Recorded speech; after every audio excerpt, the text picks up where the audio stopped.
It was on June 6, 1939, right here off the coast of Miami Beach, that the SS St. Louis, the refugee ship carrying over 900 Jews fleeing Nazi persecution, was turned away first by the Cubans and then by the Roosevelt administration of the American government. The ship made its fateful journey back to Europe, carrying not only the 900 passengers, but even perhaps the lives and the fate of over 6 million Jews, because on this day a message was sent to Adolf Hitler and to the Nazis that the Jewish people were expendable.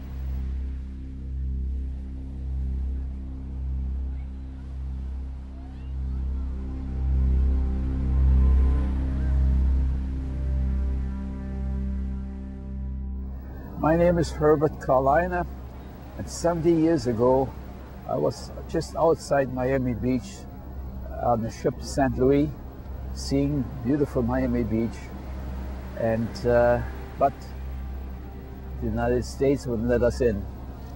We're trying to come to Miami, and we're close to the border, to the coast, and we were Coast Guard came and chased us away. We were not allowed to stay here, and we had to turn around and go back to Europe. 4 countries let us in: France, Belgium, England, and Holland. My parents, my sisters, and my brother, we came to France and settled there in France. Well, that was 1939. 3 months later, the war broke out, and a year later, we were occupied by the German again in France. And I was lucky, I survived in France with forced papers. My parents and sister were deported from France and never came back. We were wondering why the United States, a big country like this, wouldn't let 900 people come to this country. We never could figure it out. We thought President Roosevelt would do something about it. We sent telegram to Mr. Roosevelt, President Roosevelt, and we didn't get no answer. We sent a telegram to Mrs. Roosevelt to let the children off the ship. Again, we didn't get no answer.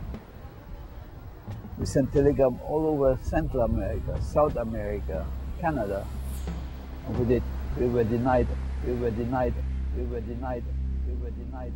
Myself, when I was 12 and a half years old, I promised myself I gotta come back to Miami one day.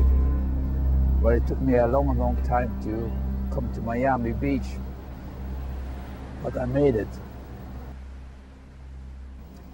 On December 12 and 13, we are going to assemble all of the surviving passengers from around the world right here at the Eden Roc Hotel for a 70th anniversary commemoration event.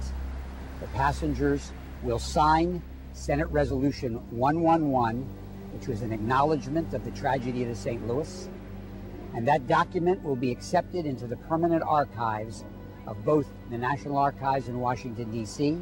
and the U.S. Holocaust Memorial Museum. It will be a historic moment in the long and faithful history of the Jewish people.